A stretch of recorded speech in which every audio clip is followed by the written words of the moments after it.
ಮಾತರ್ಮೇ ಮಾತರಿಶ್ವನ್ನ ಪಿತರತುಲಗುರೋ ಭ್ರಾತರಿಷ್ಟಾಪ್ತಬಂಧೋ ಸ್ವಾಮಿನ್ನ ಸರ್ವಾಂತರಾತ್ಮನ್ನ ಜರ ಜರಯಿತರ್ಜನ್ಮ ಮೃತ್ಯಾಮಯಾನಾಂ ಗೋವಿಂದೇ ದೇಹಿ ಭಕ್ತಿಂ ಭವತಿ ಚ ಭಗವನ್ ಊರ್ಜಿತಾಂ ನಿರ್ನಿಮಿತ್ತಾಂ ನಿರ್ವ್ಯಾಜಾಂ ನಿಶ್ಚಲಾಂ ಸದ್ಗುಣಗಣ ಬೃಹತೀಂ ಚಾಶ್ವತೀಮಾಶುದೇವ ನಾರಾಯಣಂ ನಮಸ್ಕೃತ್ಯ ನರಂ ಚೈವ ನರೋತ್ತಮಂ ದೇವೀಂ ಸರಸ್ವತೀಂ ವ್ಯಾಸಂ ತತೋ ಜಯಮುದೀರಯೇ ವಿಜಾನತಾಂ ಅವಿತ್ತಸ್ಯ ಮಧ್ವಸ್ಯ ಜಗತಿ ಗುರೋಃ ಪೂರ್ವಾಚಾರ್ಯಮಹಿಷ್ಠಾನಾಮಿಯಂ ಪ್ರಣತಿ ಮಾಲಿಕಾಂ ಪೂರ್ಣಜ್ಞಾನಾಯ ವಿದ್ಮಹೇ ಪೂರ್ಣಾನಂದಾಯ ಧೀಮಹಿ ತನ್ನೋ ವ್ಯಾಸ ಪ್ರಚೋದಯಾತ್.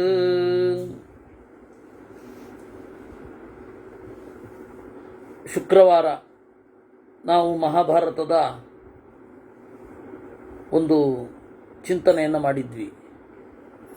ಅದರಲ್ಲಿ ಒಂದು ಸರ್ತಿ ಹೇಳಿದ್ದು ಮತ್ತೆ ಅರ್ಥ ಆಗಲಿಲ್ಲ ನನಗೆ, ಇನ್ನೊಮ್ಮೆ ಹೇಳಿ ಅಂತ ಅವನು ಕೇಳಿದ್ದ,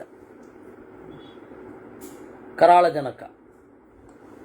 ಆಗ ಭೀಷ್ಮಾಚಾರ್ಯರು ಮತ್ತೆ ಅದರದ್ದು ಬೇರೆ ಡೈಮೆನ್ಷನನ್ನು ತೆಗೆದುಕೊಂಡು ಹೇಳಲಿಕ್ಕೆ ಶುರು ಮಾಡಿದ್ರು. ಇದು ದೇವತೆಗಳಲ್ಲೇ ಅತ್ಯಂತ ಸಹಜ. ಜಾನಂತೋಪಿ ವಿಶೇಷಾರ್ಥ ಜ್ಞಾನಾಯ ಸ್ಥಾಪನಾಯವ ಅಂತ. ತಿಳಿದವರು ಕೂಡ ಮತ್ತೆ ಮತ್ತೆ ಮತ್ತೆ ಮತ್ತೆ ಅದನ್ನು ಕೇಳ್ತಾರಂತೆ. ಮತ್ತೆ ಮತ್ತೆ ಅದನ್ನು ಕೇಳಿದಾಗ ಒಂದೊಂದು ಮತ್ತೆ ಬೇರೆ ಬೇರೆ ಬೇರೆ ಬೇರೆ ಥರ ಬರುತ್ತೆ. ಆದರೆ ಕೇಳಿದ್ದು ಅದು ಇನ್ನೊಮ್ಮೆ ಅರ್ಥ ಆಗೇ ಆಗತ್ತೆ. ನಾವು ಈಗ ಕೇಳಿದ್ದು ಮತ್ತೆ ಯಾವುದೋ ಇಂಟ್ಯೂಷನಲ್ ಫ್ಲ್ಯಾಶ್ ಆಗಿ ಅದು ಬರುತ್ತೆ. ಶಾಸ್ತ್ರದ ಅತ್ಯಂತ ಸಹಜ ಗುಣ ಅದು. ಅವನು ಕೇಳಿದ್ದೇನು, ಫಸ್ಟು ನಾನಾತ್ವ ಮತ್ತು ಏಕತ್ವ. ಏಕತ್ವ ಅಂತನ್ನೋದು ಚೈತನ್ಯದ ಗುಣ, ಲಕ್ಷಣ. ಇದು ಜೀವನ ಲಕ್ಷಣ ಏನು ಅಂದರೆ ಏಕತ್ವ. ಪ್ರಕೃತಿಯ ಲಕ್ಷಣ ಏನು ಅಂದರೆ ನಾನಾತ್ವ. ಇದು ಹೇಗೆ ಅಂತ ಅವನು ಕೇಳಿದ್ದು. ಮತ್ತೆ ನನಗೆ ಹೇಳಿ ಅಂತ ಅದನ್ನು ಹೇಳಿಕೊಂಡು ಬಂದರು. ಮೊದಲು ಯಾವುದು ಹುಟ್ಟಿತು? ಅವ್ಯಕ್ತ ಇತ್ತು. ಮಹತ್ತತ್ವ ಹುಟ್ಟಿತು. ಮಹತ್ತತ್ವದಿಂದ ಅಹಂಕಾರ ತತ್ವ ಹುಟ್ಟಿತು. ಆ ಅಹಂಕಾರ ತತ್ವದಿಂದ ಪಂಚಭೂತಗಳು ಹುಟ್ಟಿದವು.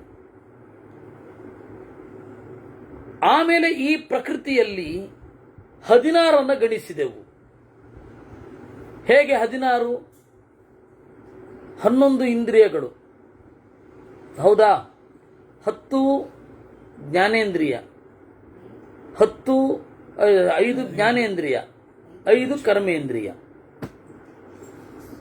ಆಮೇಲೆ 1 ಮನಸ್ಸು, ಹೀಗೆ 11. ಅದಾದ ಮೇಲೆ ಪಂಚಭೂತಗಳಲ್ಲಿ 3 1 ಯೂನಿಟ್ಟು, ಅಹಂಕಾರ ತತ್ವ ಮಹತ್ತತ್ವ 1 ಯೂನಿಟ್ಟು, 13 ಆಯಿತು. ಸತ್ವಗುಣ ರಜೋಗುಣ ತಮೋಗುಣ ಅದೊಂದು ಯೂನಿಟ್ಟು, 14 ಆಯಿತು. ಆಮೇಲೆ ಇದರಿಂದ ಆಚೆ ಇರುವ ಚಿತ್ತತ್ವ ಲಕ್ಷ್ಮೀದೇವಿ ಅದು 15. ಇದರಿಂದ ಭಿನ್ನವಾಗಿರುವ ದೇವರು 16 ಅಂತ ಈ ತರಹ ಲೆಕ್ಕ ಮಾಡೋದು. ಇದನ್ನೇ 24 ಅಂತಂದ್ರು, ಎಲ್ಲ ಬಿಡಿಸಿದರೆ. ಈ ರೀತಿ ಒಂದು ಲೆಕ್ಕ ಹೇಳಿದ್ರು.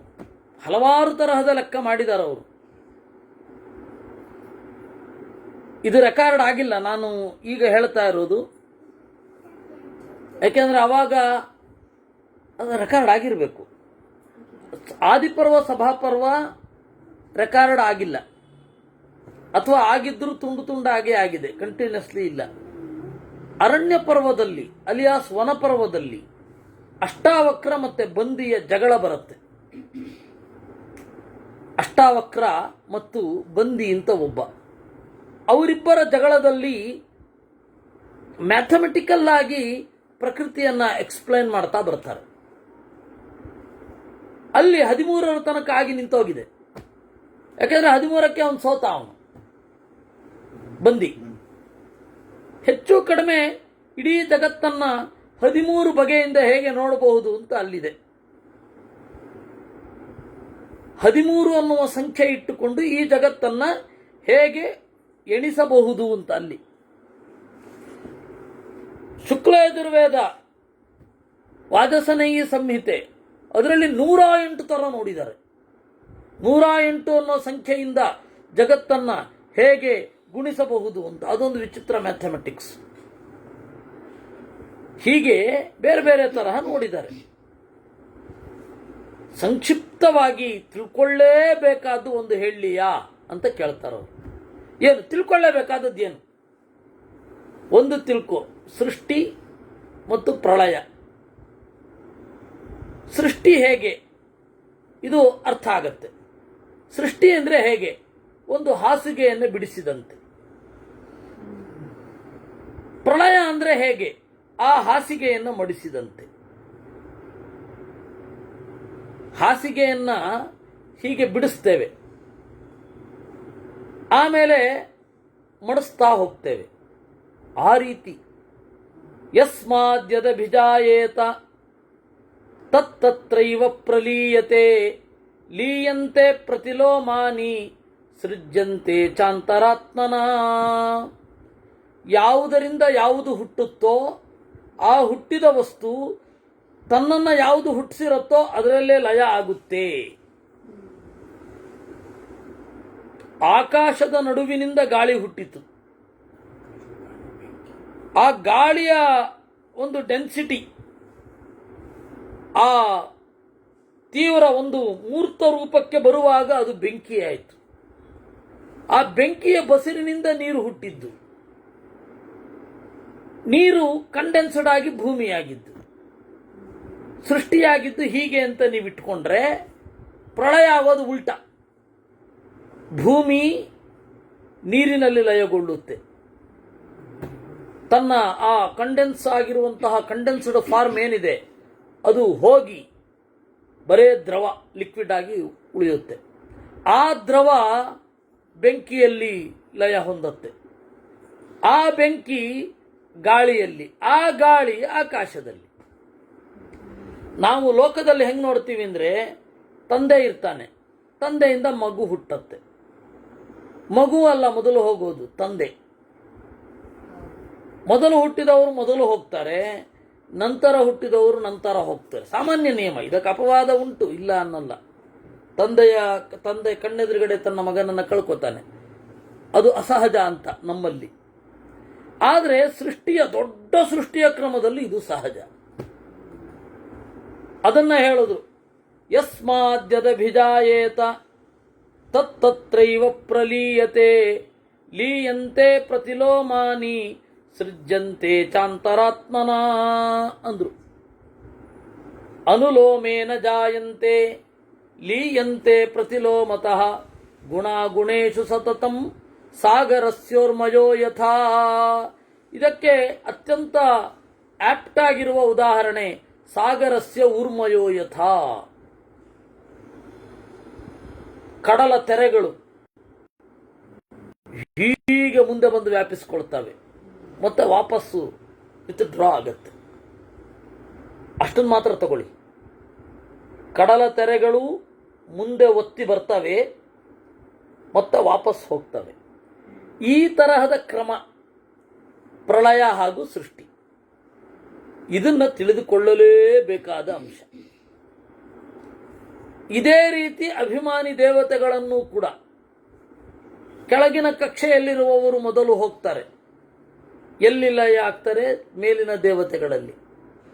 ಮೇಲಿನ ದೇವತೆ ಅದರ ಮೇಲಿನ ದೇವತೆಯಲ್ಲಿ, ಕಡೆಗೆಲ್ಲರೂ ಪರಮಾತ್ಮನಲ್ಲಿ ಲಯ ಹೊಂದುತ್ತಾರೆ.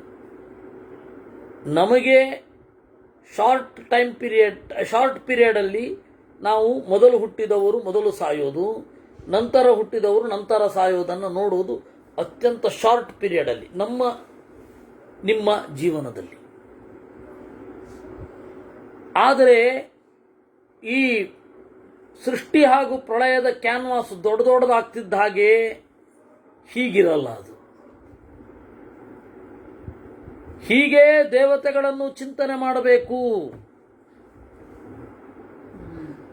ಅನುಲೋಮೇನ ಜಾಯಂತೆ ಲೀಯಂತೆ ಪ್ರತಿಲೋಮತಃ ಗುಣಾಗುಣೇಶು ಸತತಂ ಸಾಗರಸ್ಯೋರ್ಮಯೋ ಯಥಾ ಸರ್ಗ ಪ್ರಳಯ ಏತಾವಾನ್ ಪ್ರಕೃತಿರ್ನೃಪಸತ್ತಮ ಏಕತ್ವಂ ಪ್ರಳಯೇ ಚಾಸ್ಯ ಬಹುತ್ವಂಚ ಯದಾ ಸೃಜತ್.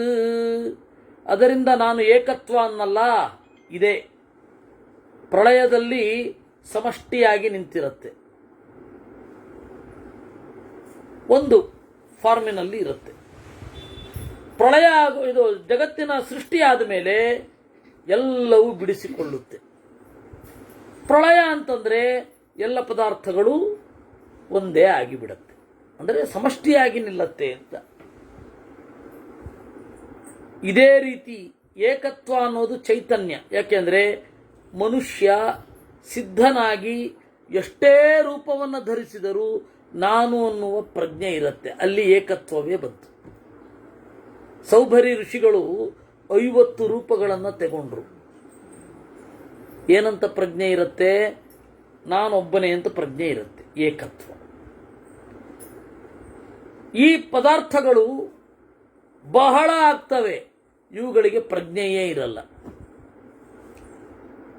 ಬಹಳ ಆದರೂ ನಾನು ಒಂದೇ ಅಂತ ಹೇಳಿ ಬರೋಲ್ಲ. ಇದು ಏಕತ್ವ ಮತ್ತು ಬಹುತ್ವ.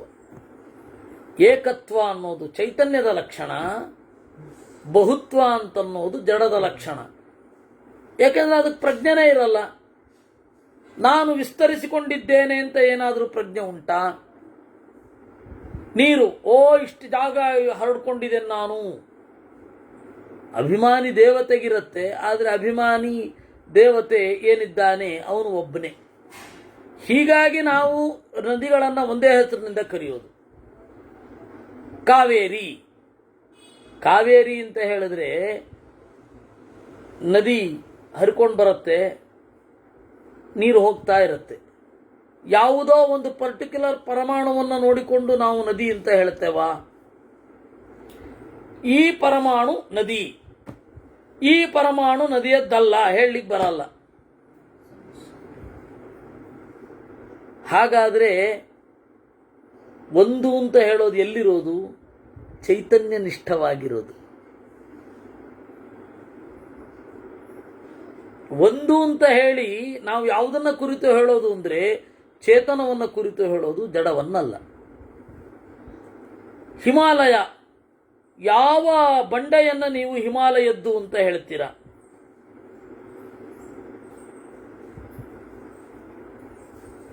ಅದರಿಂದ ನಾವು ಕಲ್ಲನ್ನು ತಂದೆವು, ಬಂಡೆಯನ್ನು ತಂದೆವು, ಆ ಹಿಮಾಲಯದ ಬಂಡೆ ತೆಗೆದು ಇನ್ನೆಲ್ಲೋ ಇಟ್ಟಿವಿ. ಯಾವುದನ್ನು ಹೇಳ್ತೀರ ನೀವು? ಹಿಮಾಲಯ ಪರ್ವತದ ಮೇಲೆ ಮನೆ ಮಾಡಿದೆವು, ಇಲ್ಲಿಂದ ಇಟ್ಟಿಗೆ ತಗೊಂಡು ಹೋದ್ವಿ. ಹಾಗಾದರೆ ಯಾವುದು ಹಿಮಾಲಯ? ಆ ಬೆಟ್ಟದಲ್ಲಿ ಈಗ ಬೇರೆಯ ಇದಿದೆ, ಇಟ್ಟಿಗೆ ಇದೆ, ಅದು ಹಿಮಾಲಯ ಹೌದಾ ಅಲ್ವಾ? ಯಾವ ಪರ್ಟಿಕ್ಯುಲರ್ ಇಟ್ಟಿಗೆಯನ್ನ, ಯಾವ ಪರ್ಟಿಕ್ಯುಲರ್ ಆಗಿರುವ ಪಾರ್ಟನ್ನು ನೋಡಿಬಿಟ್ಟು ನೀವು ಇದನ್ನ ಹಿಮಾಲಯ, ಇದು ಕಾವೇರಿ ಅಂತ ಹೇಳ್ತೀರ ನೀವು. ಅವನು ಗಂಗೆಯಿಂದ ನೀರು ತಂದ, ಕಾವೇರಿಯಲ್ಲಿ ಸುರಿದ. ರಾಮೇಶ್ವರದಿಂದ ಮರಳು ತಗೊಂಡು ಹೋದ, ಗಂಗೆಯ ಕಾಶಿಯಲ್ಲಿ ಮುಳುಗಿಸಿದ. ಅದು ಸಮುದ್ರ ಗಂಗೆ ಆಯ್ತಾ? ಏನಾಯ್ತು? ಅಲ್ಲಿ ಏನು ಲಕ್ಷಣ ಇದೆ ಅಂತ ಹೇಳಿ ನೀವು ಹೇಗೆ ಹೇಳ್ತೀರಾ? ಅದಕ್ಕೆ ಹೇಳಿದ್ರು ಏಕತ್ವಂ, ಏಕತ್ವಂ ಹಿ ಚಿತಃ. ಚೇತನ ಅಂತನ್ನೋದು ಅಲ್ಲಿ ಅಭಿಮಾನಿ ಒಬ್ಬನೇ. ಹೀಗಾಗಿ ಬೇರೆ ನೀರು ಬಂದರೂ ಅದು ಕಾವೇರಿಯೇ. ನಾವು ಇಲ್ಲಿಂದ ತಗೊಂಡೋಗಿ ಮಣ್ಣನ್ನು ತಗೊಂಡು ಹೋಗಿ ಹಿಮಾಲಯ ಪರ್ವತದ ಮೇಲೆ ಗುಡ್ಡೆ ಹಾಕಿದ್ವಿ, ಆದರೂ ಅದು ಹಿಮಾಲಯನೇ. ಯಾಕೆಂದರೆ ಅಭಿಮಾನಿ ದೇವತೆ ಒಬ್ಬನೇ. ಇದು ನಾನು ಅಂತ ಹೇಳಿ, ಇದು ನನ್ನ ವಶಕ್ಕೆ ಸೇರಿದ್ದು ಅಂತ ಹೇಳಿ ಅವನಿಗೆ ಅಭಿಮಾನ ಇರುತ್ತೆ. ಅದಕ್ಕೆ ಹೇಳಿದ್ದು ಏಕತ್ವ ಅಂತನ್ನೋದು ಚೇತನದ ಲಕ್ಷಣ, ಬಹುತ್ವ ಅನ್ನೋದು ಜಡದ ಲಕ್ಷಣ. ಈ ಅಭಿಮಾನಿ ದೇವತೆ ಅನ್ನುವ ಒಂದು ಕಾನ್ಸೆಪ್ಟ್ ಅನ್ನು ಒಪ್ಪದೇ ಹೋದರೆ ಯಾವ ನದಿಗೂ ಕೂಡ ಪರ್ಟಿಕ್ಯುಲರ್ ಆದ ಹೆಸರು ಹೇಳಲಿಕ್ಕಾಗಲ್ಲ.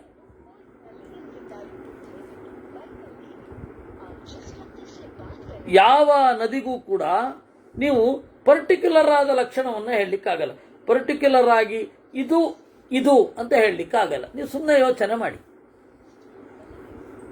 ಮತ್ತೆ ಮಾತು ಹೇಗೆ ಬಂತು? ಮಾತು ಭ್ರಮೆಯೋ? ಭಾರತವನ್ನು ನೀವು ಭಾರತ ಅಂತ ಗುರುತಿಸ್ಲಿಕ್ಕೆ ಬರಲ್ಲ. ಯಾಕೆ ಅಂದರೆ ಎಲ್ಲೆಲ್ಲಿಂದಲೋ ವಸ್ತು ತರಿಸ್ತಾನೆ, ಎಲ್ಲೆಲ್ಲಿಂದಲೋ ಕಲ್ ತರಿಸಿ ಇಲ್ಲಿ ಮಾಡ್ತಾರೆ. ಬೆಂಗಳೂರೇ ಅಲ್ಲ, ಕಡಪಾದಿಂದ ಕಲ್ ತರಿಸಿ ಏನೋ ಒಂದು ಮಾಡ್ತಾರೆ. ಇನ್ನೆಲ್ಲಿಂದಲೋ ಗ್ರಾನೈಟ್ ತರಿಸಿ, ರಾಜಸ್ಥಾನದಿಂದ ಗ್ರಾನೈಟ್ ತರಿಸಿ ಮಾಡಿಸ್ತಾರೆ. ಹಾಗಾದರೆ ಇದೇನಿದು? ನೀವು ಒಂದು ಉದಾಹರಣೆ ಹೇಳಿದ್ದು, ಅಭಿಮಾನ ಚೇತನದ ಭಾಗವಹಿಸುವಿಕೆ ಇಲ್ಲದೆ ಜಡವನ್ನ ಹಾಗೆ ಗುರುತಿಸ್ಲಿಕ್ಕೆ ಬರಲ್ಲ. ನೀವು ಯೋಚನೆ ಮಾಡಿ ಒಮ್ಮೆ.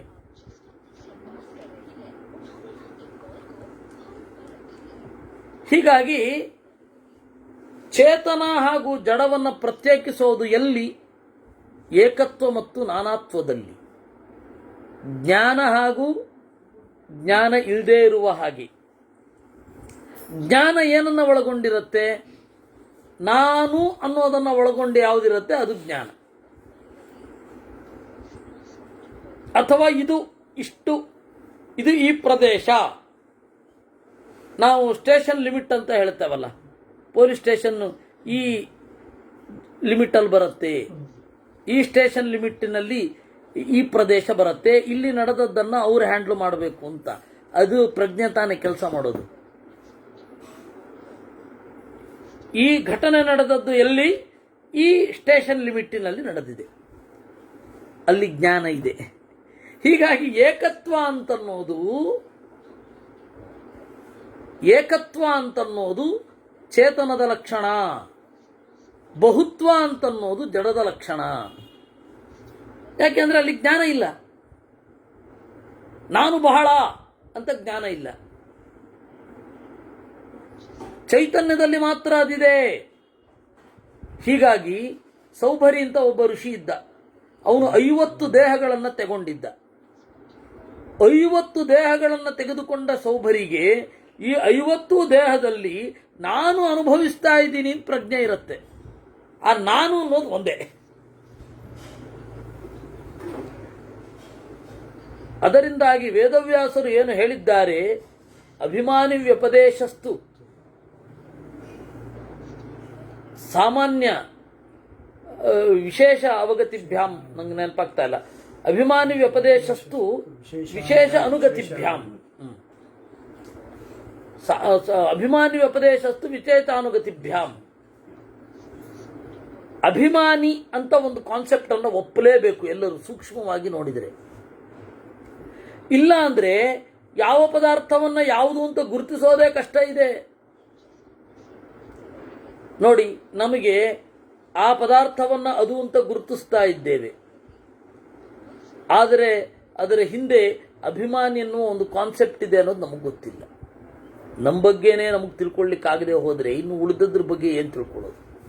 ನಾವು ಯಾಕೆ ಹೀಗೆ ಪ್ರಯೋಗ ಮಾಡ್ತಾ ಇದ್ದೀವಿ ಅಂತ ಒಂದೊಂದನ್ನು ಬಿಡಿಸಿ ಕೇಳಿದ್ರೆ ಕಷ್ಟ. ಅದೇ ಹೇಳಿದ್ನಲ್ಲ, ಯಾವ ಪರಮಾಣುಗಳನ್ನು ನೀವು ಕಾವೇರಿ ಅಂತ ಕರಿತೀರಾ, ಯಾವ ನೀರಿನ ಭಾಗವನ್ನು ಕರಿತೀರಾ? ಕರೀಲಿಕ್ಕೆ ಸಾಧ್ಯ ಅಲ್ಲ, ಹೋಗ್ತಾ ಇರುತ್ತೆ. ಅನುದಿನವೂ ಪ್ರವಾಹ.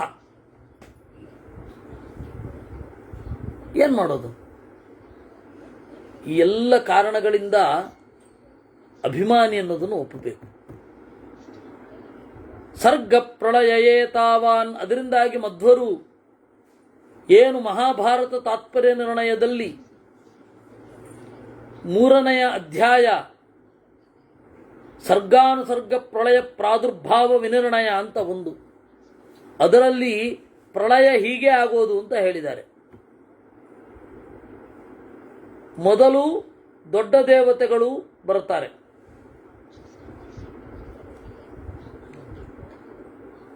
ಮೊದಲು ದೊಡ್ಡ ದೇವತೆಗಳಿಂದ ಚಿಕ್ಕ ದೇವತೆಗಳು ಸೃಷ್ಟಿಯಾಗ್ತಾರೆ. ಅವರಿಂದ ಇನ್ನೊಬ್ಬ ದೇವತೆ ಸೃಷ್ಟಿ ಆಗ್ತಾನೆ. ಇದು ಬ್ರಹ್ಮಾಂಡದ ಸೃಷ್ಟಿಗಿಂತ ಮೊದಲು. ಪ್ರಳಯದಲ್ಲಿ ಈ ಚಿಕ್ಕ ದೇವತೆ ದೊಡ್ಡ ದೇವತೆಯಲ್ಲಿ ಲಯ ಹೊಂದುತ್ತಾನೆ. ಆ ದೊಡ್ಡ ದೇವತೆ ಅವನಿಗಿಂತ ದೊಡ್ಡ ದೇವತೆಯಲ್ಲಿ ಲಯ ಹೊಂದುತ್ತಾನೆ. ಈಗ ಉದಾಹರಣೆಗೆ ವಾಗಭಿಮಾನಿನಿಯಾದ ಉಮೆಯು ಮನೋಭಿಮಾನಿಯಾದ ಶಿವನಲ್ಲಿ ಲಯ ಹೊಂದುತ್ತಾಳೆ. ಮನೋಭಿಮಾನಿಯಾದ ಶಿವನು ಬುದ್ಧ್ಯಭಿಮಾನಿನಿಯಾದ ಸರಸ್ವತಿಯಲ್ಲಿ ಲಯ ಹೊಂದುತ್ತಾನೆ. ಸರಸ್ವತಿಯು ಮಹತ್ತತ್ವಾಭಿಮಾನಿಯಾದ ಬ್ರಹ್ಮನಲ್ಲಿ ಲಯ ಹೊಂದುತ್ತಾಳೆ. ಮಹತ್ತತ್ವವು ಲಕ್ಷ್ಮಿಯಲ್ಲಿ ಲಯವನ್ನು ಹೊಂದುತ್ತದೆ, ಅಂದರೆ ಬ್ರಹ್ಮ. ಲಕ್ಷ್ಮಿಯು ಪರಮಾತ್ಮನಲ್ಲಿ ಸೇರುತ್ತಾಳೆ. ಇದು ಈ ಕ್ರಮ. ಇದನ್ನೇ ಹೇಳಿದ್ದು. ನೋಡಿ, ಇಲ್ಲಿ ವೇದವ್ಯಾಸರು ಅದನ್ನೇ ಹೇಳಿದ್ರು.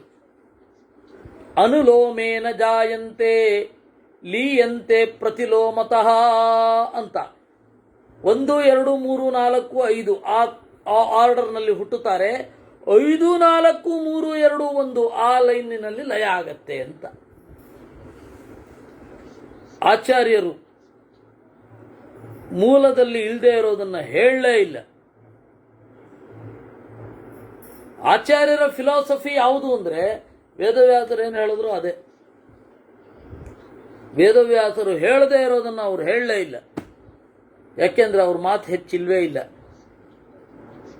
ಇತಿ ಸತ್ತತ್ವೇ ಇತಿ ಪ್ರವೃತ್ತೆ, ಅವ್ರದ್ದು ಅಂತ ಹೇಳುವ ಮಾತು ಬಹಳ ಕಡಿಮೆ.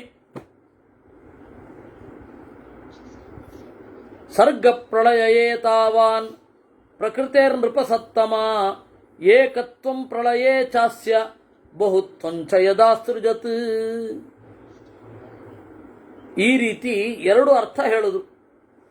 ಚೈತನ್ಯ ಒಂದೇ ಅಂದ್ರೆ ಜ್ಞಾನ ಅನ್ನೋದು ಜೀವನ ನಾನು ಅನ್ನುವ ಪ್ರಜ್ಞೆಯನ್ನು ಒಳಗೊಂಡೇ ಬರುತ್ತೆ. ಅದರಿಂದಾಗಿ ಏಕತ್ವ ಅನ್ನೋದು ಚೈತನ್ಯದ ಲಕ್ಷಣ. ಜಡ ಬಹುವಾಗಿ ಇರುತ್ತೆ, ಬಹುತ್ವ ಅನ್ನೋದು ಜಡದ ಲಕ್ಷಣ, ಅಲ್ಲಿ ಜ್ಞಾನವಿಲ್ಲ. ಇನ್ನೊಂದರ್ಥ ಸಮಗ್ರ ಪ್ರಕೃತಿ ಅಂತ ತಗೊಂಡಾಗ ಒಂದು ಅಂತ, ಪ್ರಕೃತಿ ಒಂದೇ. ಆ ಪ್ರಕೃತಿಯ ಬಿಡಿ ಭಾಗಗಳು ಅಂತಂದಾಗ ಪಂಚಭೂತಗಳೇ ಮೊದಲಾದವುಗಳು. ಏವಮೇವ ಹಿ ರಾಜೇಂದ್ರ ವಿಜ್ಞೇಯಂ ಜ್ಞೇಯ ಚಿಂತಕೈಃ ಅಧಿಷ್ಠಾತಾಯ ಉತ್ಯುಕ್ತಃ ತಸ್ಯಾಪ್ಯೇತನ್ನಿದರ್ಶನಂ. ರಾಜೇಂದ್ರ, ಜ್ಞೇಯ ಚಿಂತಕೈಃ, ತಿಳಿಯಬೇಕಾದದ್ದನ್ನು ಯೋಚನೆ ಮಾಡುವವರು ಹೀಗೇ ಯೋಚನೆ ಮಾಡಬೇಕು. ಅಧಿಷ್ಠಾನ ಅನ್ನೋದು ಜಡ, ಅಧಿಷ್ಠೇಯ ಅಂತನ್ನೋದು, ಅಧಿಷ್ಠಾತ ಅಂತ ಹೇಳಿದ್ರೆ ಅದನ್ನ ಹೊಂದಿದವ. ಆಶ್ರಯ ಜಡ, ಆಶ್ರಿತ ಚೇತನ. ಸ್ಥೂಲವಾಗಿ ಪ್ರಕೃತಿ ಅನ್ನೋದು ಆಶ್ರಯ, ಚಿಕ್ಕ ಚೇತನ ಅಂತನ್ನುವವನು ಆಶ್ರಿತ. ಬಹುಧಾತ್ಮಾನಮಕರೋತ್ ಪ್ರಕೃತಿ ಪ್ರಸವಾತ್ಮಿಕ ತಚ್ಚ ಕ್ಷೇತ್ರಂ ಮಹಾನಾತ್ಮ ಪಂಚವಿಂಶೋಧಿತಿಷ್ಠತೆ. ಪ್ರಕೃತಿ ತನ್ನನ್ನು ಬಹಳವಾಗಿ ಮಾಡಿಕೊಂಡಿದೆ, ಅದನ್ನ ಕ್ಷೇತ್ರ ಅಂತ ಕರೀತಾರೆ. ಆ ಕ್ಷೇತ್ರವನ್ನ ಯಾರು ತಿಳಿದವನೋ ಅವನು ಕ್ಷೇತ್ರಜ್ಞ.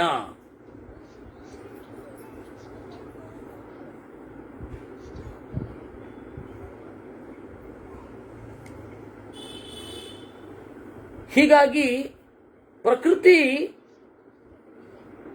ಇದು ಕ್ಷೇತ್ರ. ಈ ಕ್ಷೇತ್ರವನ್ನ ಎಲ್ಲವನ್ನೂ ತಿಳಿದವನು ಕ್ಷೇತ್ರಜ್ಞ ಒಬ್ಬನೇ. ಲಕ್ಷ್ಮೀದೇವಿ ತಿಳಿದಿದ್ದಾಳೆ, ಆದರೆ ಅಸ್ವಾತಂತ್ರ್ಯ ಅನ್ನೋದಿದೆ. ಮತ್ತು ಅವಳು ಪ್ರಳಯ ಅಂದರೆ ನಿಮಗೆ ಗೊತ್ತಲ್ಲ. ಲಕ್ಷ್ಮೀದೇವಿಯ ಪ್ರಳಯ ಅಂತ ಹೇಳಿದ್ರೆ ದೇವರನ್ನು ಬಿಟ್ಟು ಬೇರೆ ಕಡೆ ಯೋಚನೆ ಮಾಡದೇ ಇರೋದೇ ಲಕ್ಷ್ಮೀದೇವಿಯ ಪ್ರಳಯ. ಕೇವಲ ದೇವರನ್ನು ಮಾತ್ರ ಯೋಚನೆ ಮಾಡ್ತಾ ಇರ್ತಾಳೆ. ಹರೇಹ ಅತ್ಯಂತ ಸಾಮೀಪ್ಯಂ ಲಯೋ ಲಕ್ಷ್ಮಿಯ ವಿದೋ ವಿದುಹು ಅಂತ ಭಾಗವತ ತಾತ್ಪರ್ಯ. ಅದರಿಂದಾಗಿ ಲಕ್ಷ್ಮೀದೇವಿ ಅವಳು ಜಡ ಪ್ರಕೃತಿಯನ್ನು ಒಳಗೊಂಡು ಈ ಜಗತ್ತಿನ ಸೃಷ್ಟಿಗೆ ಕಾರಣಳಾಗ್ತಾಳಲ್ಲ, ಅದೆಲ್ಲವೂ ಸೇರಿ ಕ್ಷೇತ್ರ. ಆ ಕ್ಷೇತ್ರವನ್ನು ತಿಳಿದವರು ದೇವರ. ಹೀಗಾಗಿ ಕ್ಷೇತ್ರಜ್ಞ ಅಂದರೆ ದೇವರು, ಕ್ಷೇತ್ರವನ್ನು ಬಲ್ಲವ. ನಾವು ಕ್ಷೇತ್ರವನ್ನು ಬಲ್ಲವರೇ? ಇಲ್ಲ. ನಮಗೇನಾರಾದರೆ ಡಾಕ್ಟರ್ ಹತ್ರ ಹೋಗ್ತೀವಿ, ನನಗೇನಾಗಿದೆ ನೋಡಿ ಅಂತ. ಅಂದರೆ ಅಜ್ಞಾನ, ನನ್ನ ದೇಹದ ಬಗೆಗೆ ನನಗಿರುವ ಅಜ್ಞಾನ, ಅದನ್ನು ಪರಿಹರಿಸಲಿಕ್ಕೊಬ್ಬ ಅವನೇ ಡಾಕ್ಟರ್. ಅವನು ಔಷಧಿ ಕೊಡ್ತಾನೆ. ಹೀಗಾಗಿ ಕ್ಷೇತ್ರಜ್ಞ ಅಂದರೆ ಕ್ಷೇತ್ರವನ್ನು ತಿಳಿದವನು. ನಾನಂತೂ ಅಲ್ಲ, ದೇವರೇ. ಅದರಿಂದ ಕ್ಷೇತ್ರಜ್ಞ ಅಂದರೆ ಅವನು. ಅವ್ಯಕ್ತೇ ಚ ಪುರೇಶೇತೆ ಪುರುಷಶ್ಚೇತಿ ಕಥ್ಯತೆ. ಅವ್ಯಕ್ತೇ, ಪ್ರಕೃತಿಯಲ್ಲಿಯೂ ಅವನಿದ್ದಾನೆ. ಪುರೇ, ಈ ಶರೀರದಲ್ಲಿಯೂ ಇದ್ದಾನೆ. ಅದರಿಂದಾಗಿ ಅವನನ್ನು ಪುರುಷ ಅಂತ ಕರೆದರು. ಪುರುಷ ಅನ್ನೋದು ನಾರಾಯಣನ ಎಕ್ಸ್ಕ್ಲೂಸಿವ್ ನೇಮ್. ಅದಕ್ಕೆ ಬ್ರಹ್ಮಸೂತ್ರದಲ್ಲಿ ಪುರುಷ ಶಬ್ದ ದೇವರಲ್ಲಿದೆ ಅಂತ ಸಮನ್ವಯ ಮಾಡಲಿಕ್ಕೆ ಹೋಗಲಿಲ್ಲ, ಅಷ್ಟು ಪ್ರಸಿದ್ಧ. ಆತ್ಮ ಅನ್ನೋ ಶಬ್ದ ದೇವರಲ್ಲಿದೆ ಅಂತ ಬ್ರಹ್ಮಸೂತ್ರದಲ್ಲಿ ಹೇಳಲಿಕ್ಕೆ ಹೋಗಲಿಲ್ಲ. ಯಾಕೆ ಅಂದರೆ ಪ್ರಸಿದ್ಧ ನಾರಾಯಣ, ಲಕ್ಷ್ಮೀಪತಿ, ಈ ಯಾವ ಶಬ್ದಗಳನ್ನು ದೇವರಲ್ಲಿ ಸಮನ್ವಯ ಮಾಡಲಿಕ್ಕೆ ಹೋಗಲಿಲ್ಲ ಬ್ರಹ್ಮಸೂತ್ರ. ಯಾಕೆ ಅಂದರೆ ಅಷ್ಟು ಪ್ರಸಿದ್ಧ. ಪುರುಷ ಅನ್ಯದೇವ ಚ ಕ್ಷೇತ್ರಂ ಸ್ಯಾತ್ ಅನ್ಯ ಕ್ಷೇತ್ರಜ್ಞ ಉಚ್ಯತೆ. ಕ್ಷೇತ್ರವೇ ಬೇರೆ, ಕ್ಷೇತ್ರಜ್ಞನೇ ಬೇರೆ. ಕ್ಷೇತ್ರಜ್ಞ ಕ್ಷೇತ್ರ ಅಲ್ಲ, ಕ್ಷೇತ್ರಜ್ಞ ಅಲ್ಲ. ಇದರಿಂದ ದೇವರೇ ಜಡವಲ್ಲ. ಒಂದು ವಾದ ಇದೆ, ದೇವರೇ ಜಗತ್ತಾಗಿ ಬದಲಾಗಿದ್ದಾನೆ ಅಂತ. ಕ್ರಿಯೇಟರ್ ಹ್ಯಾಸ್ ಬಿಕಮ್ ಕ್ರಿಯೇಷನ್ ಅಲ್ಲ ಅಂದ್ರು. ದೇವರೇ ಜಗತ್ತಾಗಲಿಲ್ಲ, ಕುಂಬಾರನೇ ಮಡಿಕೆಯಾಗುತ್ತಾನೇನು? ಚೆನ್ನಾಗಿ ತನ್ನನ್ನು ತಾನೇ ತುಳಿದುಕೊಂಡು ಮಾಡಿದ ಹಾಗಿರುತ್ತೆ. ಅವನು ಅದನ್ನು ಸುಡ್ತಾನೆ ಗಟ್ಟಿಯಾಗಲಿಕ್ಕೆ, ಅದೆಲ್ಲ ಅನುಭವಿಸ್ತಾನ. ತಾನೇ ಆಗಿದ್ರೆ ಅಲ್ಲ ಅಂತಾರೆ. ಪ್ರಕೃತಿಶ್ಚ ಪ್ರತಿಜ್ಞಾ ದೃಷ್ಟಾಂತಾನುಪರೋಧಾತ್ ಅಂತ ಬ್ರಹ್ಮಸೂತ್ರ. ದೇವರು ಪ್ರಕೃತಿ ಹೌದು, ಆದರೆ ಜಡ ಅಲ್ಲ. ಪ್ರಕೃತಿ ಅಂತ ಅವನ ಹೆಸರು, ಜಡ ಅಲ್ಲ ಅಂತ ಹೇಳ್ತಾರೆ. ಅವ್ಯಕ್ತಂ ಕ್ಷೇತ್ರಮಿತ್ಯುಕ್ತಂ ಅನೀಶ್ವರ ಮತತ್ವಂಚ ತತ್ವೇ ತತ್ಪಂಚವಿಂಶಕಂ ಸಾಂಖ್ಯದರ್ಶನಮೇತಾವತ್ ಪರಿಸಂಖ್ಯಾ ನಿದರ್ಶನಂ. ಹೀಗೆ ಇದು ಸಾಂಖ್ಯ. ಈ ಸಾಂಖ್ಯ ಏನ್ ಮಾಡುತ್ತೆ ಅಂದರೆ ಪರಿಸಂಖ್ಯಾ ಅನ್ನೋದನ್ನು ಹೇಳುತ್ತೆ. ಏನದು ಪರಿಸಂಖ್ಯಾ ಅಂದರೆ? ಪರಿಸಂಖ್ಯಾ ಅಂದರೆ ಏನು ಗೊತ್ತಾ? ದೇವರನ್ನ ಯಾವುದಲ್ಲ ಅಂತ ಹೇಳಿರುತ್ತೆ. ಏನು ಅಂತ ನಾವು ತಿಳ್ಕೋಬೇಕು. ಕೆಲವೊಮ್ಮೆ ಹಾಗೂ ಇರುತ್ತೆ. ದೇವರು ಹೇಗೆ ಹೀಗಲ್ಲ ಅನ್ನತ್ತೆ ಕೆಲವೊಮ್ಮೆ. ಕೆಲವೊಂದು ಸರ್ತಿ ಏನಾಗತ್ತೆ, ರಸ್ತೆಯ ಎರಡೂ ಬದಿಗಳಲ್ಲಿ ಕಸ ಹಾಕಬೇಡಿ ಅಂದ್ರೆ ಏನು? ಮಧ್ಯ ಹಾಕ್ರಿ ಅಂತ ಅರ್ಥನ? ಅಲ್ಲ. ಹುಲ್ಲು ಹಾಸಿನ ಮೇಲೆ ನಡೆಯಬೇಡಿ, ಆಯ್ತು ಮಲ್ಕೋತೇನೆ ಅನ್ನೋದಾ? ಅದು ಅಲ್ಲ ಅಂತ. ಹಾಗೆ ಪರಿಸಂಖ್ಯಾ ಅಂದ್ರೆ ಮೀಮಾಂಸಾದಲ್ಲಿ ಈ ಟರ್ಮಿನಲ್ಲಿ ಬಳಸ್ತಾರೆ. ಜೈಮಿನಿಯ ಮೀಮಾಂಸಾದಲ್ಲಿ ಪರಿಸಂಖ್ಯಾ ಅಂತ ಒಂದು ಟರ್ಮ್ ಇದೆ, ಟೆಕ್ನಿಕಲ್ ಟರ್ಮ್. ಏನು? ಇದಲ್ಲ ಅದಲ್ಲ ಅಂತ ಹೇಳುತ್ತೆ. ಏನು ಅಂತ ಅನ್ನೋದನ್ನು ನಾವು ನೋಡಬೇಕು. ಹಾಗೆ ಶಾಸ್ತ್ರವೂ ಕೂಡ ನೇತಿ ನೇತ್ಯಾತ್ಮ ಅಗೃಶ್ಯ ಅಶೀರ್ಯ ನಹಿ ಚೀರ್ಯತೆ ಅಸಂಗೋ ನಹಿ ಸಜ್ಜತೆ ಅಂತ ಶುರು ಮಾಡುತ್ತೆ. ದೇವರು ಅಂದರೆ ಅದಲ್ಲ ಇದಲ್ಲ, ಅವನು ಅಸಂಗ, ಯಾವುದಕ್ಕೂ ಅಂಟುವುದಿಲ್ಲ, ಈ ರೀತಿ. ಆದರೆ ಏನೂ ಅಲ್ಲ ಅಂತ ಅರ್ಥ ಅಲ್ಲ ಅದಕ್ಕೆ. ಹಾಗೆ ದೇವರನ್ನ ಅರ್ಥ ಮಾಡಿಕೊಳ್ಳಬೇಕು. ಇದು ಸಮ್ಯಕ್ ದರ್ಶನ. ಇದನ್ನು ನಾನು ನಿನಗೆ ಹೇಳಿದ್ದೇನೆ. ಇವನು ಈ ತತ್ವದಿಂದ ಆಚೆ ಇದ್ದಾನೆ ಅಂದರೆ 25ನೇವನೊಬ್ಬ ಇದ್ದಾನೆ. ಪಂಚವಿಂಶ ಅಪ್ರಬುದ್ಧಾತ್ಮ, ಎಚ್ಚರಗೊಳ್ಳದವನು. ಯಾರು? ಜೀವ. ಇದನ್ನೇ ನೀವು ದೇವರು ಅಂತ ಇಟ್ಟುಕೊಂಡ್ರೆ ಪಂಚವಿಂಶ ಪ್ರಬುದ್ಧಾತ್ಮ, ಎಚ್ಚರಗೊಂಡವನು, ಯಾವಾಗಲೂ ಎಚ್ಚರವಾಗಿಯೇ ಇರುವವನು. ಈ ರೀತಿ ದೇವರ ಬಗೆಗೆ ನಿರೂಪಣೆ ಮಾಡ್ತಾರೆ. ಅಂದರೆ ನಾನು ಆಗಲೇ ಹೇಳಿದ್ನಲ್ಲ, ಬೇರೆ ಬೇರೆ ತರಹದ ವ್ಯೂ ಇಂದ ಬೇರೆ ಬೇರೆ ತರಹ ಚಿಂತನೆ ಮಾಡಬಹುದು ಅಂತ. 25 ದೇವರು ಅಂತಲೂ ಚಿಂತನೆ ಮಾಡಬಹುದು, 25 ಜೀವ ಅಂತ ಚಿಂತನೆ ಮಾಡಿ ದೇವರು ಅಂತ ಅದಕ್ಕಿಂತ ಆಚೆ ಇಡಬಹುದು. ಉದಾಹರಣೆಗೆ 25 ದೇವರು ಹೇಗಾಗ್ತಾನೆ ಗೊತ್ತಾ?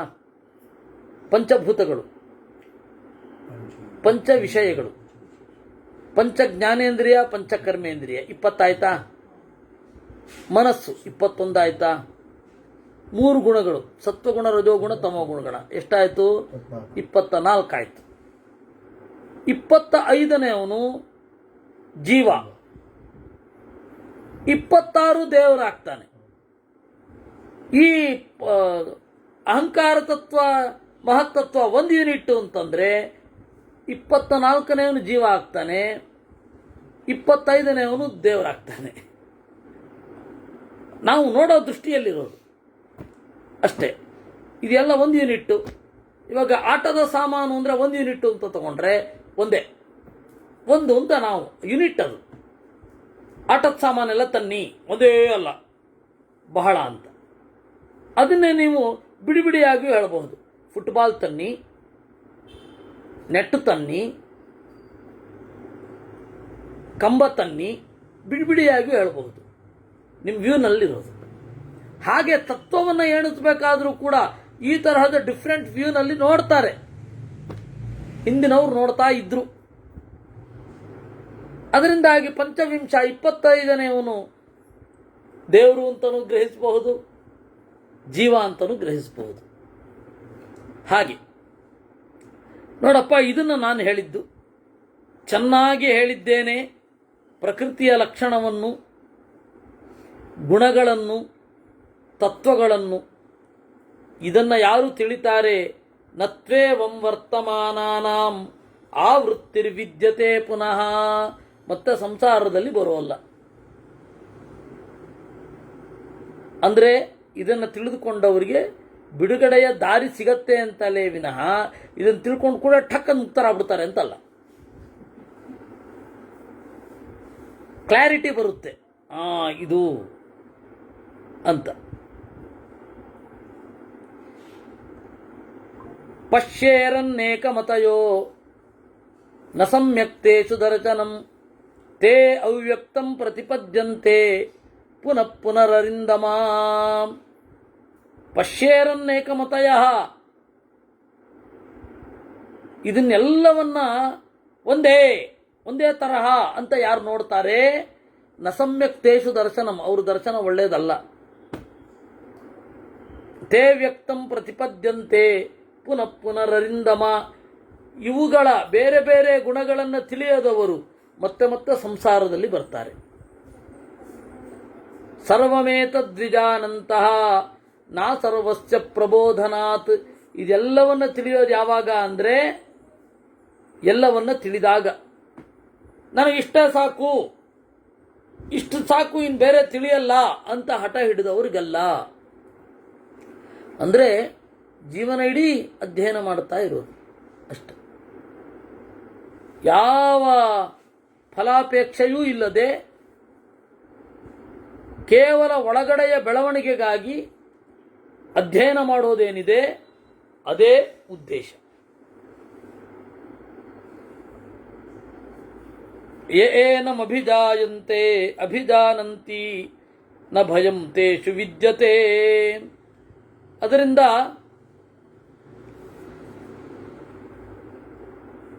ಇದನ್ನು ತಿಳಿದವರಿಗೆ ಭಯವಿಲ್ಲ. ಜ್ಞಾನ ಇದ್ಮೇಲೆ ಭಯ ಇರಲ್ಲ. ಭಯ ಇರೋದು ಯಾಕೆ ಅಂದರೆ ಅಜ್ಞಾನದಿಂದ. ಜಗತ್ತಿನ ಎರಡು ಅತ್ಯಂತ ರೋಚಕವಾದ ಸಂಗತಿಗಳು, ಒಂದು ಭಯ, ಇನ್ನೊಂದು ಆಶ್ಚರ್ಯ. ಅಜ್ಞಾನದ ಪ್ರಾಡಕ್ಟ್ಗಳಿವು. ಅಂತ ಯಾವಾಗ ಹೇಳ್ತೀವಿ ಅಂದರೆ ಅನಿರೀಕ್ಷಿತ. ಅನಿರೀಕ್ಷಿತ ಅಂದ್ರೇನು? ಅಜ್ಞಾನದ ಪ್ರಾಡಕ್ಟ್ ಅದು.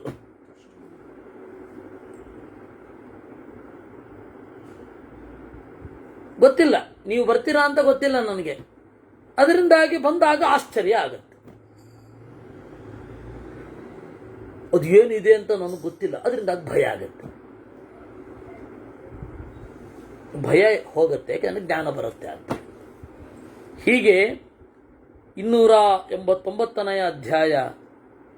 ವಸಿಷ್ಠ ಸಾಂಖ್ಯದರ್ಶನಮೇತಾವತ್ ಉಕ್ತಂತೆ ನೃಪಸತ್ತಮ ವಿದ್ಯಾ ವಿದ್ಯೇತ್ವಿದಾನಿಮ್ಮೆ ತನ್ನಿಬೋಧಾನುಪೂರ್ವಶಃ.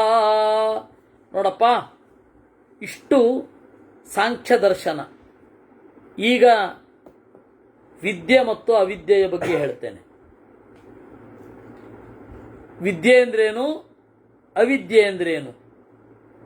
ಅವಿದ್ಯಾಂ ಆಹುರವ್ಯಕ್ತಂ ಸರ್ಗ ಪ್ರಳಯ ಧರ್ಮಿ ವೈ ಸರ್ಗ ಪ್ರಳಯ ನಿರ್ಮುಕ್ತಂ ವಿದ್ಯಾಂ ವೈ ಪಂಚವಿಂಶಕಂ. ವಿದ್ಯೆ ಅಂದ್ರೇನು? ನಮಗೆ ಅಕ್ಷರ ಬರದೇ ಇರೋದು ಅವಿದ್ಯೆ, ಅಕ್ಷರ ಬರೋದು ವಿದ್ಯೆ. ನಮಗೆ ಇವಾಗ ಅದೇ ಲೆವೆಲಲ್ಲಿ ಇದೆ. ಸಾಕ್ಷರನಾದವನು ಅವಿದ್ಯಾವಂತನಾಗಿರಬಾರ್ದು. ಯಾಕೆ? ಅಕ್ಷರ ಬರದವನು ವಿದ್ಯಾವಂತ ಯಾಕಾಗಿರಬಾರ್ದು?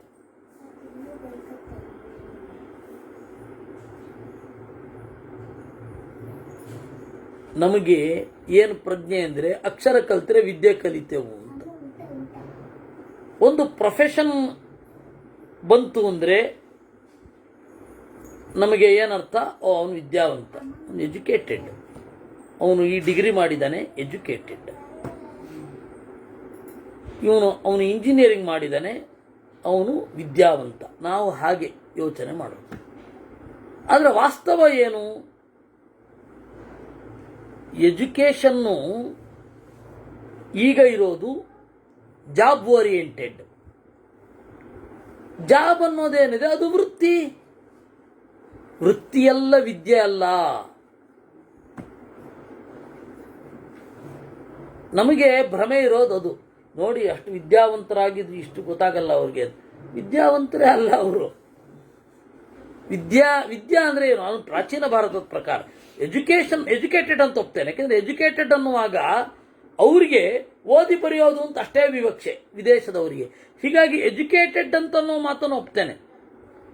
ಇಂಜಿನಿಯರಿಂಗ್ ಅನ್ನು ಓದಿದವರು ಎಜುಕೇಟೆಡ್, ಅಥವಾ ಆ ತರಹ ಯಾವ ಡಿಗ್ರಿ ಮಾಡಿರ್ತಾರೆ ಅವರು ಎಜುಕೇಟೆಡ್. ಆದರೆ ಅದು ವಿದ್ಯೆ ಆಗಬೇಕಾಗಿಲ್ಲ. ನಮ್ಮಲ್ಲಿ ವಿದ್ಯೆ ಅಂದರೆ ಯಾವಿದ್ಯಾಸ ವಿಮುಕ್ತಯೇ, ಯಾವುದು ದ್ವಂದ್ವದಿಂದ ನಮ್ಮನ್ನು ಬಿಡುಗಡೆಗೊಳಿಸುತ್ತೆ ಅದು ವಿದ್ಯೆ.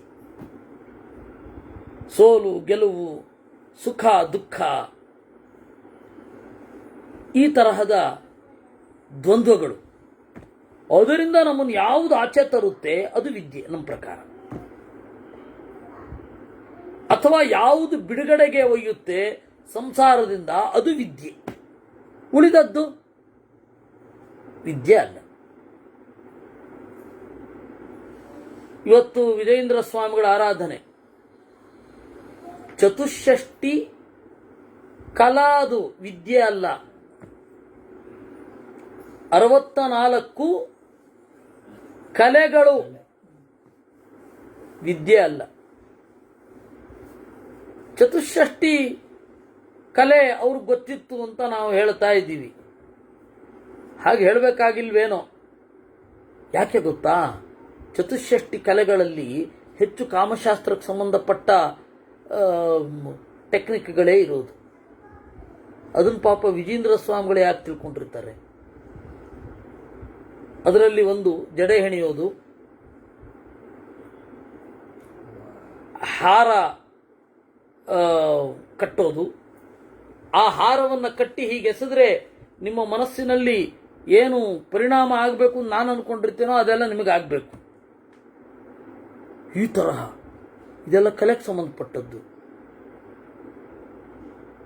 ಅದರಲ್ಲಿ ಪಾದುಕಾ ರಚನಾ ಅಂತ ಒಂದು ಉಂಟು. ಚರ್ಮದ ಪಾದುಕೆಯನ್ನು ರಚನೆ ಮಾಡೋದು ಒಂದು ವಿದ್ಯೆ. ಅದು ಸನ್ಯಾಸಿಗಳು ಚರ್ಮ ಮುಟ್ಟಬಾರದು ಅಂತ. ಅದಕ್ಕೆ ಇವರು ಕೃಷ್ಣಾಜಿಂದಲ್ಲಿ ಚಪ್ಪಲಿ ಮಾಡಿದ್ರು ಅಂತಾರೆ. ಅದು ಎಲ್ಲಿಂದ ಮಾಡ್ತಾರೋ ದೇವ್ರಿಗೆ ಗೊತ್ತು ನನಗೆ. ಅದರಿಂದಾಗಿ ಚತುಷ್ಷಷ್ಟಿ ಅಂತನ್ನೋದು ಕಲೆ, ವಿದ್ಯೆ ಅಲ್ಲ. ಅದರಿಂದಾಗಿ ನಮಗೆ ವಿದ್ಯೆ ಅಂದರೆ ಏನು ಕಲ್ಪನೆ ಇದೆ? ಈ ಜಗತ್ತಿನಲ್ಲಿ ನಾವು ವಿದ್ಯೆ ಅಂತ ಗುರುತಿಸ್ತಾ ಇರೋದು ಬೇರೆ, ಆದರೆ ಅಲ್ಲಿ ಇರೋದು ವಿದ್ಯೆ ಅನ್ನೋದು ಬೇರೆ. ಸರಿ, ವಿದ್ಯೆ ಅವಿದ್ಯೆ ಏನು? ಹಲವಾರು ವಿದ್ಯೆಗಳಿದೆ. ವಿದ್ಯೆ ಅನ್ನೋದಕ್ಕೆ ಹಲವಾರು ಅರ್ಥ ಇದೆ. ಮತ್ತೆ ಕಠೋಪನಿಷತ್ತಿನಲ್ಲಿ ವಿದ್ಯೆ ಮತ್ತೆ ಅವಿದ್ಯೆ ಬೇರೆ. ಕಠೋಪನಿಷತ್ತಿನಲ್ಲಿ ಬರುವ ವಿದ್ಯೆ ಅವಿದ್ಯೆ ಬೇರೆ. ವಿದ್ಯೆ ಅಂದರೆ ತಿಳಿವು, ಅವಿದ್ಯಾ ಅಂದರೆ ಖಂಡನೆ. ಕಠೋಪನಿಷತ್ತಿನಲ್ಲಿ ವಿದ್ಯಾಂಚ ಅವಿದ್ಯಾಂಚ ಯಸ್ತದ್ವೇದೋ ಭಯಂ ಸಹ ಅವಿದ್ಯಯಾ ಮೃತ್ಯುಂ ತೀರ್ತ್ವಾ ವಿದ್ಯಯಾ ಅಮೃತಮಶ್ನುತೆ. ಒಬ್ಬ ವಿದ್ವಾಂಸ ತನ್ನ ದಾರಿಯಲ್ಲಿ ತಪ್ಪನ್ನ ಖಂಡನೆ ಮಾಡಬೇಕು. ಆ ತಪ್ಪನ್ನ ಖಂಡನೆ ಮಾಡೋದು ಏನಿದೆ ಅದು ಅವಿದ್ಯೆ. ಯಾಕೆ ತಪ್ಪು ಖಂಡನೆ ಮಾಡಬೇಕು? ಆ ಅಜ್ಞಾನ ನಮಗೆ ಸುರುಳಿ ಸುರುಳಿ ಸುತ್ತಿ ನಮಗೆ ಮೆತ್ಕೋಬಾರದಲ್ಲ. ಅದಕ್ಕೆ ಒಂದು ಇದು ತಪ್ಪು ಅಂತ ಹೇಳಿ ನಾವು ಅದನ್ನ ಅನುಸಂಧಾನ ಮಾಡದೇ ಇದ್ರೆ ಯಾವತ್ತೋ ಒಂದು ದಿವಸ ಅದು ನಮಗೆ ಬರುತ್ತೆ, ನಮ್ಮ ಹತ್ರ ಬರುತ್ತೆ, ಗೊತ್ತೇ ಆಗಲ್ಲ. ಅಳವಡಿಸ್ಕೊಂಡ್ಬಿಟ್ಟಿರ್ತೀವಿ ಜೀವನದಲ್ಲಿ. ಅದರಿಂದಾಗಿ ಬೇರೆ ಶಾಸ್ತ್ರಗಳ ಇನ್ಫ್ಲೂಯೆನ್ಸ್ ನಮ್ಮಲ್ಲಿ ಹೇಗಿದೆ, ನಾವು ಅದರಿಂದ ಹೇಗೆ ದೂರವಾಗಿರಬೇಕು, ಶುದ್ಧವಾದ ವೇದಾಂತದ ದಾರಿಯನ್ನ ಹುಡುಕೋದು ಹೇಗೆ, ಇದರಲ್ಲಿ ಯಾವಾಗಲೂ ಜಾಗರೂಕರಾಗಿರಬೇಕು. ಅದಕ್ಕಾಗಿ ಯಾವುದು ತಪ್ಪೋ ಅದನ್ನು ಬೇರ್ಪಡಿಸಿ ಹೇಳಬೇಕು, ಇದು ಹೀಗೆ ಅಂತ. ಇನ್ನು ವಿದ್ಯೆ, ಉಪಾಸನೆ, ಕೇವಲ ಅದರಲ್ಲಿ ಮಾತ್ರ ತೊಡಗಬಾರದು. ಯಾಕೆ ನನಗೆ ಗೊತ್ತಿದೆ, ನಾನು ಬೇರೆಯವ್ರಿಗೆ ಹೇಳೋದೇ ಇಲ್ಲ. ಇದು ಸರಿ ಇದು ತಪ್ಪು ಅಂತ ಹೇಳಲ್ಲ. ಆಗ ಬೇರೆಯವರನ್ನು ನಿನ್ನ ಜೊತೆ ಕರ್ಕೊಂಡು ಹೋಗ್ತಾ ಇಲ್ವಲ್ಲ ಸಾಧನೆಯಲ್ಲಿ, ಅದು ದೋಷವೇ. ಆದ್ರಿಂದಾಗಿ ಉಪನಿಷತ್ತಿನಲ್ಲಿ ಬರುವ ವಿದ್ಯೆ ಮತ್ತು ಆ ವಿದ್ಯೆ ಬೇರೆ. ಇಲ್ಲಿ ಸ್ವಲ್ಪ ಡಿಫ್ರೆಂಟ್ ಆಗಿ ಹೇಳ್ತಾರೆ.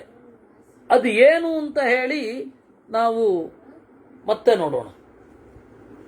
ಯಾಕೆಂದ್ರೆ ವಿಜಯೇಂದ್ರ ಸ್ವಾಮಿಗಳ ಬಗ್ಗೆ ಹೇಳಬೇಕು ಅಂತ. ವಸ್ತುತಃ ಅತ್ಯಂತ ಪ್ರಧಾನರಾದವ್ರ ಬಗ್ಗೆ ಹೇಳೋದು ಅಂತ ಇಟ್ಕೊಳ್ಳೋದು ಒಳ್ಳೆಯದು. ಬಹಳ ಪ್ರಧಾನರಾದವರು ಅಥವಾ ಯಾರ ಬಗ್ಗೆ ಇದೆ ಅದು. ವಿಜಯೇಂದ್ರ ಸ್ವಾಮಿಗಳು ರಾಘವೇಂದ್ರ ಸ್ವಾಮಿಗಳ ಪರಮಗುರುಗಳು, ವ್ಯಾಸತೀರ್ಥರ ಶಿಷ್ಯರು. ವ್ಯಾಸತೀರ್ಥರು ಅವರಿಗೆ ವಿಷ್ಣು ತೀರ್ಥರು ಅಂತ ಆಶ್ರಮ ಕೊಟ್ಟಿದ್ರು.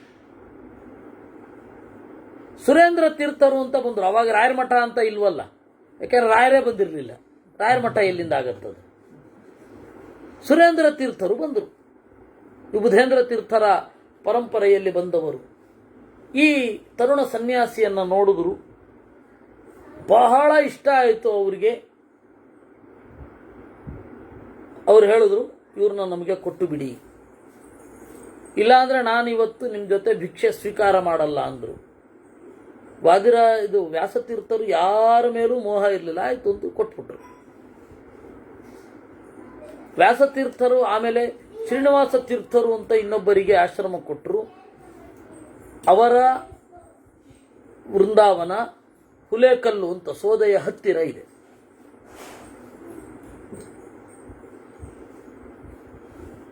ಸೋದೆಯ ಹತ್ತಿರ ಹುಲೇಕಲ್ಲು ಅಂತ ಅಲ್ಲಿದೆ. ಈ ವಿಷ್ಣು ತೀರ್ಥರಿದಾರಲ್ಲ, ಅವ್ರಿಗೆ ದಂಡ ಪಲ್ಲಟ ಆಗಿ ವಿಜಯೀಂದ್ರ ತೀರ್ಥರು ಅಂತ ನಾಮಕರಣ ಆಯಿತು. ವ್ಯಾಸತೀರ್ಥರು ಈ ಲೋಕವನ್ನು ಬಿಟ್ಟರು. ವಿಜಯನಗರದ ಸಾಮ್ರಾಜ್ಯದ ಆಡಳಿತದ ದಿಕ್ಕು ದೆಸೆಗಳು ಬದಲಾದವು. ಅಳಿಯ ರಾಮರಾಯ ಬಂದ. ಅವನ ರಾಜಕೀಯ ಅಚಾತುರ್ಯ, ಬಹಳ ಒಳ್ಳೆ ಪ್ರಜ್ಞಾವಂತ ಅವನು, ಕಳಪೆ ಅಲ್ಲ, ಆದರೆ ತಪ್ಪು ತೀರ್ಮಾನ ಯಾರು ತಗೊಳ್ಳೋಲ್ಲ ಹೇಳಿ, ಎಂತಹ ಪ್ರಜ್ಞಾವಂತನು ತಗೊಳ್ತಾನೆ. ಆ ಥರ ಏನೋ ಒಂದು ತಪ್ಪು ತೀರ್ಮಾನ ತಗೊಂಡು ಪುರಂದರದಾಸರ ಮಾತು ಕೇಳದೆ ವಿಜಯನಗರ ಸಾಮ್ರಾಜ್ಯ ನಾಶ ಆಯಿತು.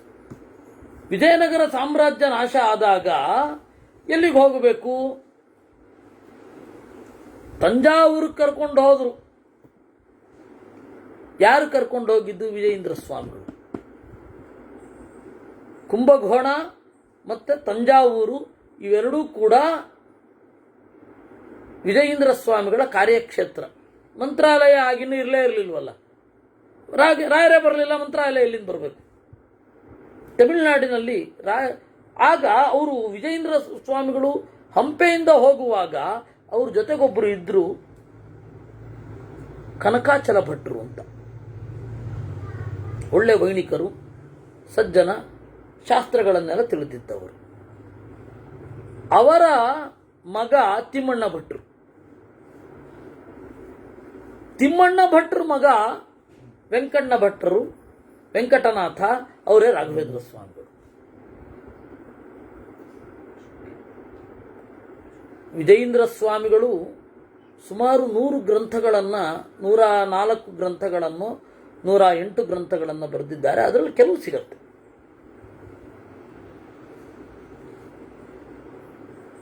ಅತ್ಯಂತ ಮುಖ್ಯವಾದದ್ದು ನ್ಯಾಯಾಮೃತಕ್ಕೆ ಅವರು ಬರೆದ ಟೀಕೆ.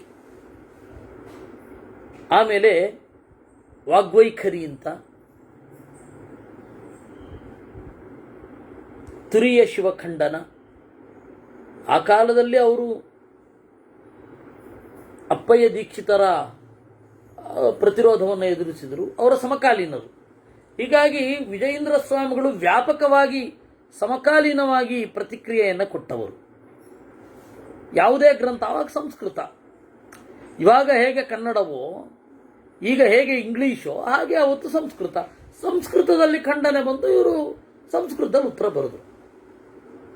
ಈಗ ಆ ತರಹ ಬಹಳ ಕನ್ನಡದಲ್ಲಿ ಬಹಳ ಜನ ಬರಿತಾ ಇದ್ದಾರೆ. ಸಂಸ್ಕೃತದಲ್ಲಿಯೂ ಕನ್ನಡದಲ್ಲಿಯೂ ಎರಡು ಕಡೆಯೂ ಬರಿತಾ ಇರೋದನ್ನು ಕಂಡಿದ್ದೇವೆ. ಹೀಗೆ ಅವರು ಬಹಳ ವರ್ತಮಾನಕ್ಕೆ, ಅವರ ಕಾಲದ ವರ್ತಮಾನಕ್ಕೆ ತೀವ್ರವಾಗಿ ಸ್ಪಂದಿಸಿದವರು. ಏನೇ ಮಧ್ವ ಸಿದ್ಧಾಂತದ ವಿಮರ್ಶೆ ಬಂದರೂ ಕೂಡಲೇ ಅದಕ್ಕೆ ರಿಯಾಕ್ಟ್ ಮಾಡ್ತಾ ಇದ್ರು. ವಾದಿರಾಜ ಸ್ವಾಮಿಗಳು ಮತ್ತು ವಿಜಯೇಂದ್ರರು ಇಬ್ಬರು ಸಮಕಾಲೀನರು. ವಾದಿರಾಜರು ವ್ಯಾಸತೀರ್ಥರ ಶಿಷ್ಯರು ಅನ್ನೋದಕ್ಕೆ ಯಾವ ಪ್ರೂಫೂ ಇಲ್ಲ. ಒಂದು ದುಃಖದ ಸಂಗತಿ, ಬಹಳ ದುಃಖದ ಸಂಗತಿ, ಉಡುಪಿಯ ಸ್ವಾಮಿಗಳಿಗೆ ವಿದ್ವಾಂಸರು ಉಡುಪಿಯವರೇ ಇದ್ದರು, ಅವರೇ ಪಾಠ ಮಾಡ್ತಾ ಇದ್ರು. ಘಟ್ಟದ ಮೇಲಿನಿಂದ ಜ್ಞಾನ ಪಡ್ಕೊಂಡ್ರು ಅಂತ ಅನ್ನೋದು ಅದೇನೋ ಹುಚ್ಚು ಸಾಹಸದ ಮಾತು, ಬೇಕಿಲ್ಲ. ಅದು ಅವ್ರ ಪರಂಪರೆಯಿಂದ ಪಡೆದ್ರು, ಇವ್ರ ಪರಂಪರೆಯಿಂದ ಪಡೆದ್ರು. ಎಲ್ಲ ಏಕಕೇಂದ್ರಿತವಾಯಿತು ಅಂತ ಹೇಳೋದು ಅಸಂಗತ. ಅದು ಅವರಿಗೆ ಮೂಲಭೂತವಾಗಿ ತಾವು ದೊಡ್ಡವರು ಅಂತ ಹೇಳ್ಕೊಳ್ಬೇಕಿರತ್ತೆ. ಅದಕ್ಕೆ ಈ ಥರ ಎಲ್ಲ ಮಾಡ್ತಾರೋ ಏನು? ಅವ್ರವ್ರಿಗೆ ಅವ್ರವ್ರ ಪರಂಪರೆ ಇದೆ. ಎರಡೂ ಪರಂಪರೆಗೂ ಸಿಲುಕದಂತೆ ತಟಸ್ಥವಾಗಿ ವಿಚಾರ ಮಾಡಿದವರು ಇದ್ದಾರೆ. ಯಾವುದೋ ಒಂದು ಪರಂಪರೆಯಲ್ಲಿ ಬಂದವರು ಇದ್ದಾರೆ. ಆದರೆ ವಾದಿರಾಜರು ವ್ಯಾಸತೀರ್ಥರ ಶಿಷ್ಯರಲ್ಲ. ಗ್ರಂಥದ ಮೂಲಕ, ನಾನು ಗ್ರಂಥದಲ್ಲಿ ತೋರಿಸ್ತೀನಿ, ಯಾವ ಗ್ರಂಥದಲ್ಲಿಯೂ ಕೂಡ ಅದಕ್ಕೆ ಪ್ರೂಫ್ ಇಲ್ಲ. ಪರಿಚಿತರು ವ್ಯಾಸತೀರ್ಥರು ಹಿರಿಯರು, ವಾದಿರಾಜರು ಅವ್ರ ಮುಂದೆ ಕಿರಿಯರು, ಪರಿಚಿತರು ಅಷ್ಟೆ. ಅದರಿಂದಾಗಿ ವಿಜಯೇಂದ್ರ ಸ್ವಾಮಿಗಳನ್ನ ವ್ಯಾಸತೀರ್ಥರ ಶಿಷ್ಯರು ಅಂತ ಹೇಳಬಹುದೇ ವಿನಃ ಬೇರೆಯವ್ರನ್ನ ಹೇಳಲಿಕ್ಕಿಲ್ಲ, ವ್ಯಾಸತೀರ್ಥರನ್ನ ಹೇಳಲಿಕ್ಕಿಲ್ಲ. ಅವರ ಗ್ರಂಥಗಳು ಮತ್ತು ಆ ವಿಚಾರಧಾರೆಗಳು ಎಲ್ಲ, ಮತ್ತೆ ಬಹಳ ಚೆನ್ನಾಗಿರುವ ಅನೇಕ ಸಂಗತಿಗಳಿದೆ ವಿಜಯೇಂದ್ರ ಸ್ವಾಮಿಗಳದ್ದು. ಮನಸ್ಸು ಹೇಗೆ ಭೌತಿಕ ಅನ್ನೋದನ್ನ, ಮನಸ್ಸಿನ ಬಗ್ಗೆ ಆಳವಾಗಿ ವಿಚಾರ ಮಾಡ್ತಾರೆ. ನಾನು ಅನ್ನುವ ಪ್ರಜ್ಞೆ ಜೀವನದ ಯಾಕಾಗಬೇಕು, ಮನಸ್ಸಿನ ರಿಫ್ಲೆಕ್ಷನ್ ಯಾಕೆ ಆಗಬಾರದು? ಯಾಕೆಂದ್ರೆ ಬಹಳ ದೊಡ್ಡದು. ನಾನು ಅನ್ನುವ ಪ್ರಜ್ಞೆ ಮೈಂಡೋ ಸೋಲೋ ಅಂತ ಇವತ್ತಿನ ಪರಿಭಾಷೆಯಲ್ಲಿ ಕೇಳಬೇಕಾದ್ರೆ, ನಾನು ಅಂತ ಒಂದು ಪ್ರಜ್ಞೆ ಬರ್ತಾ ಇದೆ, ಅದು ಸೋರ್ಸ್ ಯಾವುದು? ನಮ್ಮ ಮನಸ್ಸಿನ ರಿಫ್ಲೆಕ್ಷನ್ನೋ ನಾನು ಅಂತನ್ನುವ ಪ್ರಜ್ಞೆ, ಅಥವಾ ಆತ್ಮನದ್ದೋ? ಮನಸ್ಸು ಭೌತಿಕ ಅಂದ್ರೆ ಹೇಗೆ ಭೌತಿಕ? ಈ ತರಹದ ಅನೇಕ ಸಂಗತಿಗಳನ್ನು ಹೇಳಿದ್ದಾರೆ ವಿಜಯೇಂದ್ರ ಸ್ವಾಮಿಗಳು. ನಿಜವಾಗಿ ರೋಚಕವಾಗುವ ಸಂಗತಿ, ಬಹಳ ಚೆನ್ನಾಗಿದೆ. ವಾಗ್ವೈಖರಿ, ಆಮೇಲೆ ತುರಿಯ ಶಿವಖಂಡನ, ಸರ್ವದರ್ಶನ ಸಾರಾಸಾರ, ಸರ್ವಸಿದ್ಧಾಂತ ಸಾರಾಸಾರ ವಿವೇಚನ, ಆಮೇಲೆ ಲಘು ವಿಷ್ಣು ಇದು ನ್ಯಾಯಾಮೃತದ ಒಂದು ಟೀಕೆ. ನ್ಯಾಯಾಮೃತಕ್ಕೆ ಇದು ವ್ಯಾಸತೀರ್ಥರಿಂದಲೇ ಕೇಳಿ ಬರೆದ ಟೀಕೆ, ಅವರು ನೇರ ಶಿಷ್ಯರು. ಆ ತರಹದ್ದೆಲ್ಲ ಬಹಳ ಚೆನ್ನಾಗಿರೋದಿದೆ, ಸೊಗಸಾದ ವ್ಯಾಖ್ಯಾನಗಳಿದೆ. ಅದರ ಅಂಶಗಳನ್ನು ಹೇಳಬೇಕು, ಹೇಳುವ, ಯಾವಾಗ ಆಗುತ್ತೋ ಆಗ ಹೇಳೋಣ. ಇಷ್ಟು ವಿಜಯೇಂದ್ರ ಸ್ವಾಮಿಗಳ ಬಗ್ಗೆ. ನಿನ್ನೆ ನಾವು ವಿದ್ಯಾಧೀಶ ತೀರ್ಥರ ಬಗ್ಗೆ ನೋಡಿದ್ವಿ, ಕೃಷ್ಣಾಪುರ ಮಠದ ವಿದ್ಯಾಧೀಶ ತೀರ್ಥರು. ಹಾಗೆ ಇವತ್ತು ಒಬ್ಬ ಮಹನೀಯರು ವಿಜಯೇಂದ್ರ ಸ್ವಾಮಿ ಅಂತಹ ಅವರ ನಡುವೆ ದೇವರು ಅವರಿಂದ ಏನೇನು ಕೆಲಸ ಮಾಡಿಸಿದ್ದಾನೆ ಅನ್ನೋದನ್ನು ಸ್ವಲ್ಪ ನೋಡಿದ್ದೇವೆ. ಅದನ್ನು ಲಘ್ವಾಮೋದ, ಲಘುಪ್ರಭೆ ಅಲ್ಲ, ಲಘ್ವಾಮೋದ, ಗುರುವಾಮೋದ ಅಂತ ಒಂದಿದೆ ಅಂತ. ಆಮೇಲೆ ವಿಷ್ಣು ತತ್ವ ನಿರ್ಣಯಕ್ಕೆ ಒಂದು ಟೀಕೆ ಇದೆ. ಅವ್ರ ಕಾಲದಲ್ಲಿ ಅವರನ್ನು ಬಹಳ ಜನ ಅಟ್ಯಾಕ್ ಮಾಡಿದ್ದಾರೆ, ಸ್ವಮತೀಯರು ಕೂಡ. ವೇದೇಶ ತೀರ್ಥರೇ ಮೊದಲಾದವರು ನಿರ್ದಾಕ್ಷಿಣ್ಯವಾಗಿ ವಿಜಯೇಂದ್ರ ಸ್ವಾಮಿಗಳನ್ನು ವಿಮರ್ಶೆ ಮಾಡಿದ್ದಾರೆ.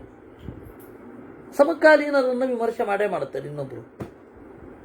ಹೀಗೆ ವಿಜಯೇಂದ್ರ ಸ್ವಾಮಿಗಳ ಬಗೆಗೆ ನೋಡುವ, ಆದರೆ ಚಿಂತನೆ ಮಾಡೋಣ ಸಾಕು. ಕೃಷ್ಣಾರ್ಪಣಮಸ್ತು. ಅವರ ಒಳಗಡೆ ದೇವರು ಏನೇನು ಕೆಲಸ ಮಾಡಿಸಿದ ಅವನಿಗೆ ದೊಡ್ಡ ನಮಸ್ಕಾರ. ನಮ್ಮ ಪರಂಪರೆಯ ಪೂರ್ವಜರು